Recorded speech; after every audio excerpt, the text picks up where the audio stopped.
का है और मैं यहाँ का एक बहुत बड़ा जादूगर शमाली हूँ।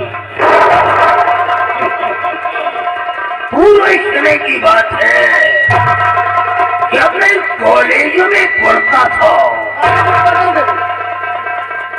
बहुत पहले की बात है।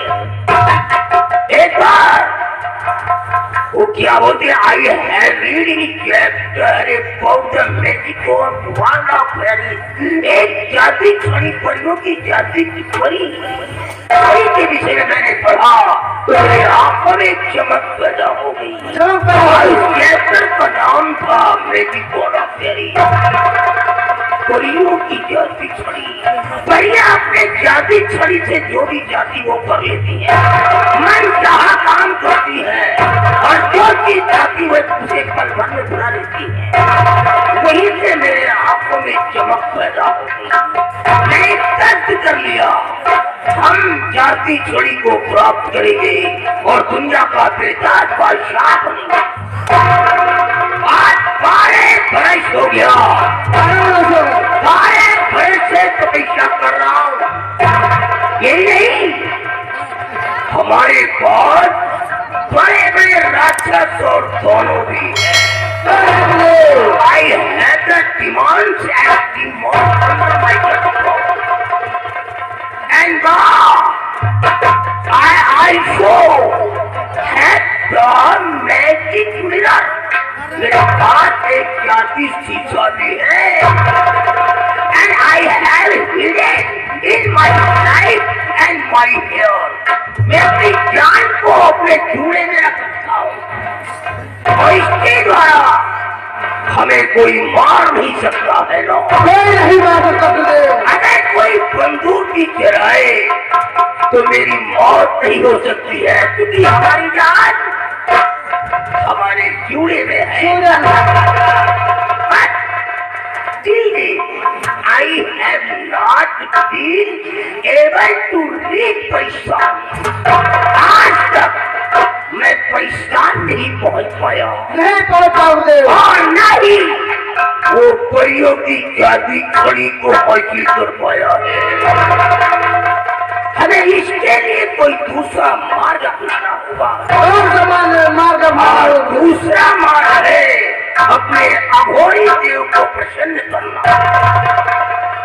हम अपने अघोरी देव को प्रसन्न करेंगे और अघोरी देव को प्रसन्न करने के लिए हमें एक मानव का सृष्टि करना होगा। एक मानव का, हाँ, मतलब बलि चढ़ाना होगा। बलि चढ़ाना होगा। जब हम एक इंसान की बलि चढ़ाएंगे तो हमारा अघोरी देव प्रसन्न हो जाएगा, प्रसन्न हो जाएगा और हम अपने काम में कामयाब हो जाएंगे।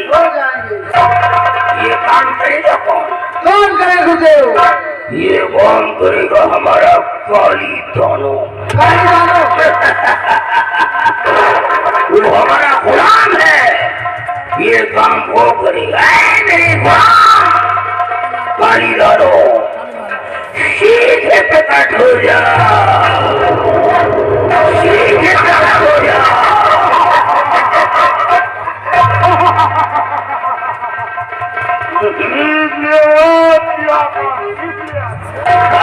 ये हमारा गुलाम काली दानो है।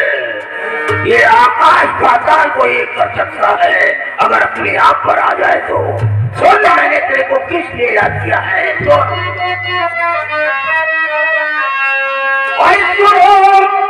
ध्यान से करी ये बातें हमारी।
तुम यहाँ से जाओ और कोई एक नौजवान लड़का कोई युवक को अपने गिरफ्त में करके मेरे पास पहुंचाओ।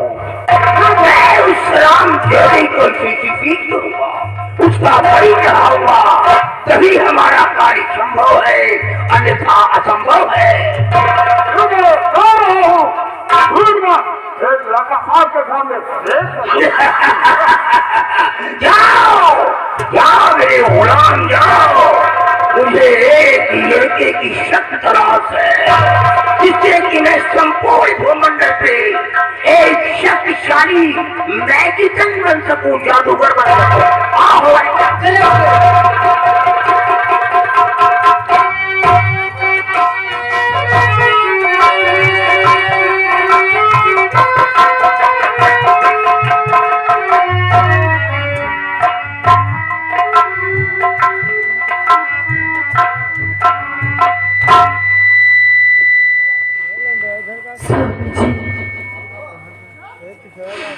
आप क्या सोच रहे हैं बैठकर?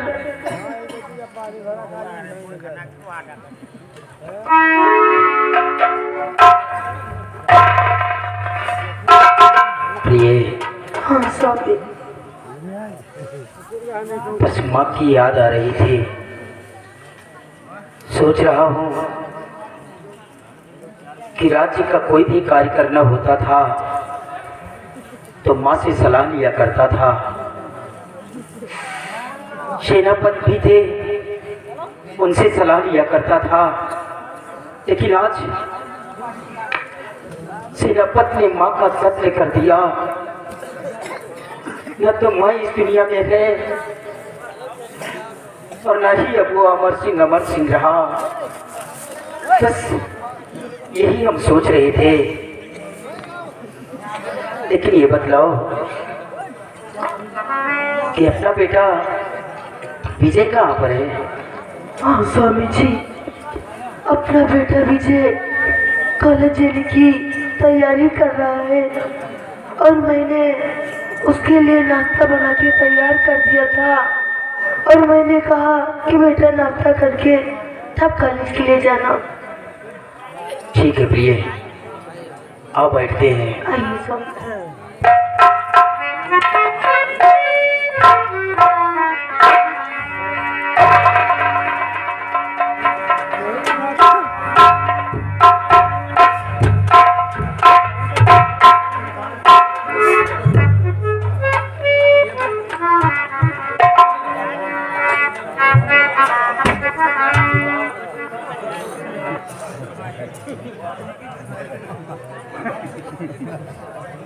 बड़े भैया, ये आपके साथ में ये औरत कौन है? भैया, ये कोई और नहीं बल्कि ये आपकी भाभी है। मतलब आपने शादी कर लिया और हम लोगों से बतलाया तक नहीं और आपने शादी कर लिया? भैया, कोई बातें ऐसी कि मैंने इनसे प्यार करता था और इन्होंने मुझे जिद किया तो मजबूरन मुझे इसी शादी रचाना पड़ा। मतलब इतना इमरजेंसी पड़ गया कि आपने हम लोगों को बतलाना उचित नहीं समझा, आपने जाकर शादी कर लिया।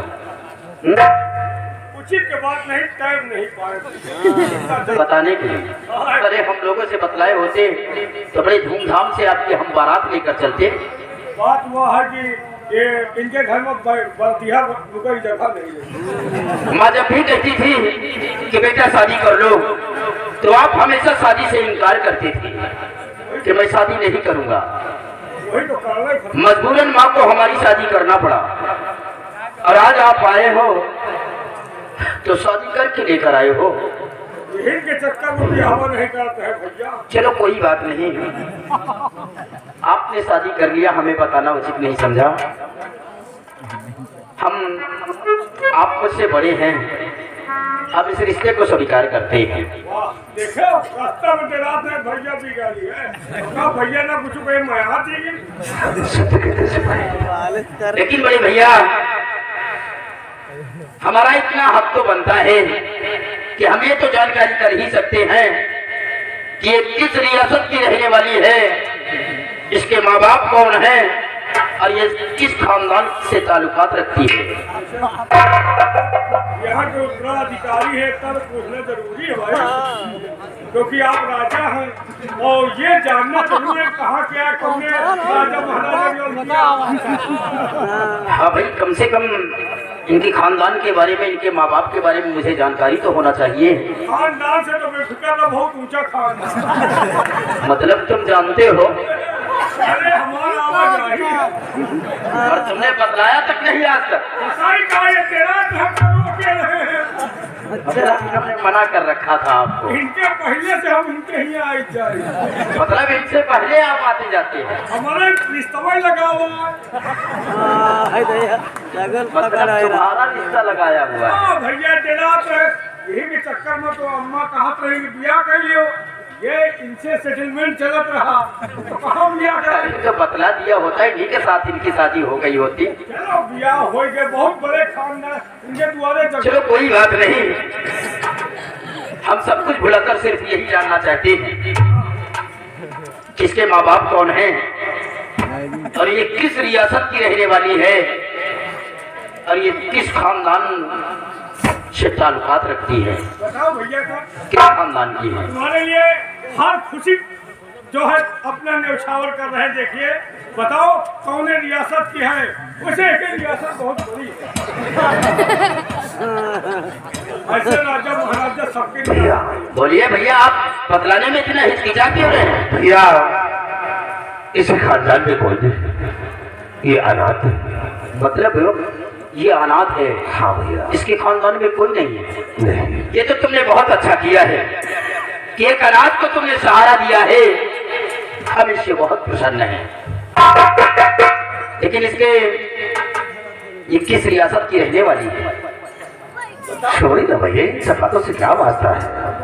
छोड़िए सिपाही, बताओ क्या है ना पूछे भाई, जब इतना बिना देखे कहीं हो नहीं बोल रहे, हर चीज कहिए मान लो कि वो आवाज जाए पर भी बताओ कौन खानदान की कौन क्या सब कुछ बताओ। बोलिए भैया। जब इतना देना तो दिया हुआ ना करते हो।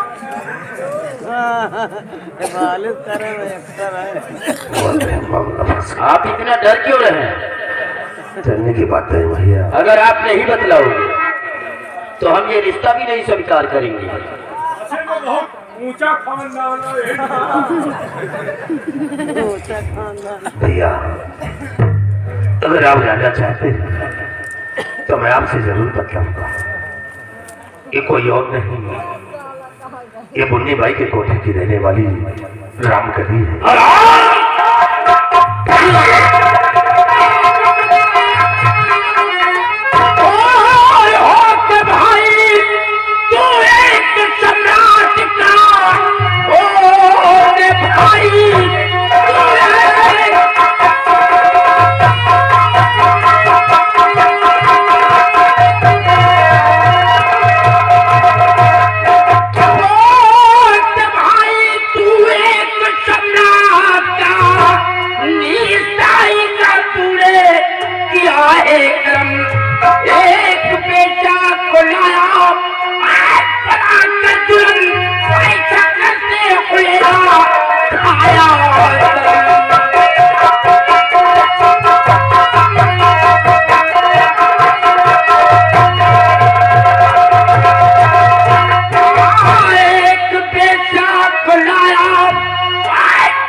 बेसिया को इस राजमहल की जो बहु रानी बनाना चाहता थे, अगर एक बार मुझसे कहा होता तो न जाने कितने राजाओं की लड़कियों की लाइन लगा देता और जिससे कहता उस संजय जी से हम तेरी शादी रचवाते, और आज शादी करके लेकर आया है तो एक कवायद को अपने इस राजमहल की बहू रानी बनाना चाहता है।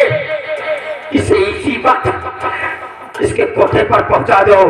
भैया उसकी बहुत बड़ी भूल हो गई है, इन गलतियों को माफ कर दो भैया। मैंने कहा ना कि इस गंदगी को जहां से उठा कर लेकर आया है उसी जगह इसे पहुंचा दो। यही मैं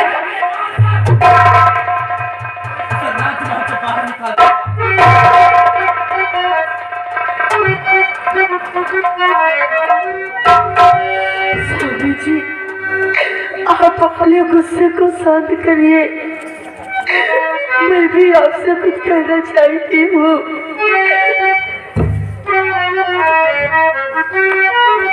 तो बात जी, जेठ जी बात ठीक ही कह रहे, इस बिचारी का इसमें ही क्या दोष है। बन के जेठानी मेरे रहे साथ में, माफ कर दो खता दोनों निर्दोष है।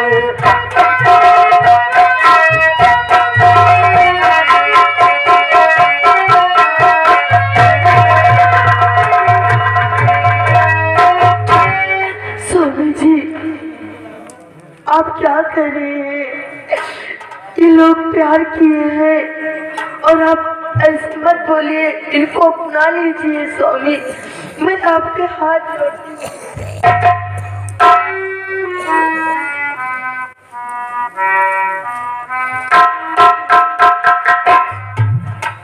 ये अगर मैं यहाँ का शहंशाह हूँ तो आप यहाँ की महारानी हैं, और जो तुमने फैसला लिया है सोच समझ कर फैसला लिया होगा। अगर आपने इन्हें अपनी जेठानी स्वीकार करती हैं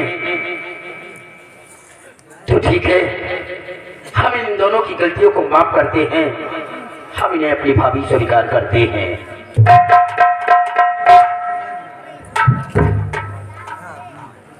बड़े भैया, भैया हम आपकी गलतियों को माफ करते हैं।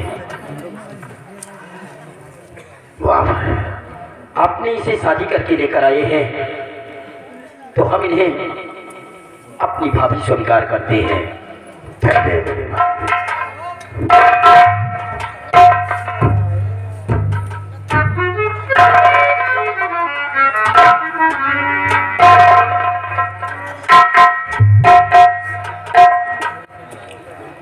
पिताजी और माँ, ये कौन है जो जाता जी के साथ में?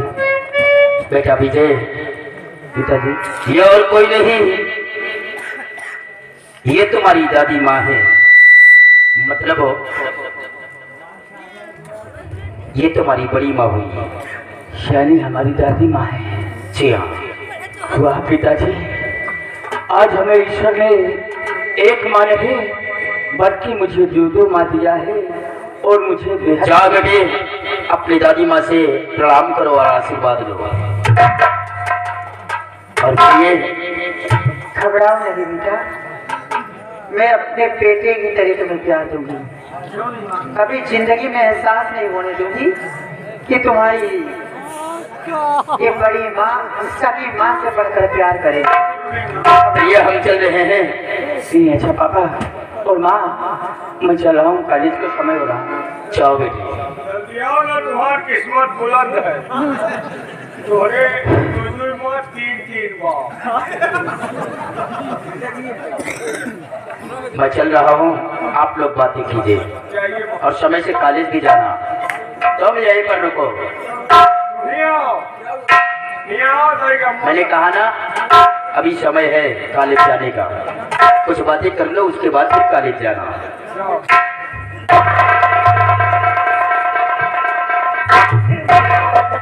घबराओ ना, क्या बात?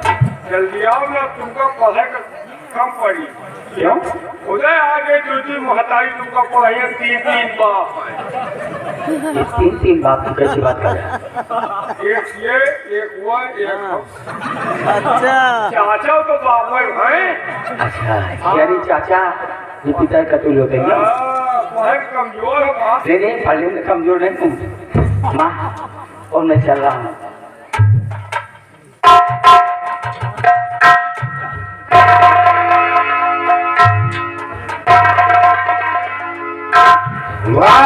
सिंह बाप बात छोड़ रहा सिंधु, तूने मेरे गाल पे तमाचा नहीं बल्कि मेरे दिल पे मारा है। और नार सिंधु, इस थप्पड़ का बदला मैं तुझसे जरूर चुकाऊंगा, और इस थप्पड़ का बदला तेरी मौत से न चुकाया तो हमारा नाम जौहर सिंह नहीं है। वक्त का इंतजार करिएगा, हर एक दिन इस थप्पड़ का बदला मैं तुझसे जरूर लूंगा। करमचारी, अच्छा नहीं किया तूने जो कुछ किया है।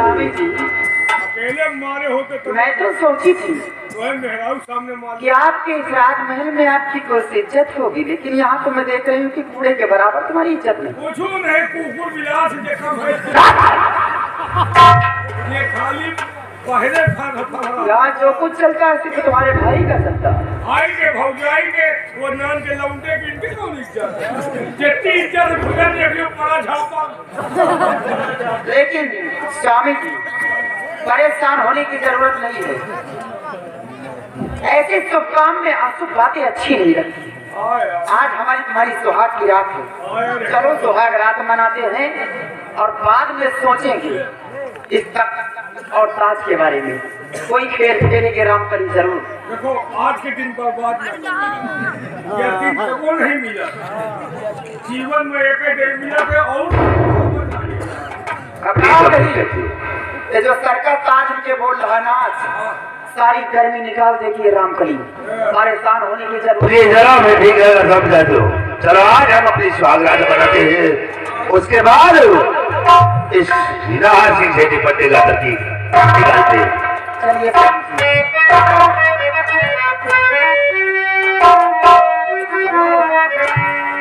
आओ मेरे साथ। पहले आप तूफान गर्मी निकालो फिर देख लो। अरे आराम कर, शुरू कर।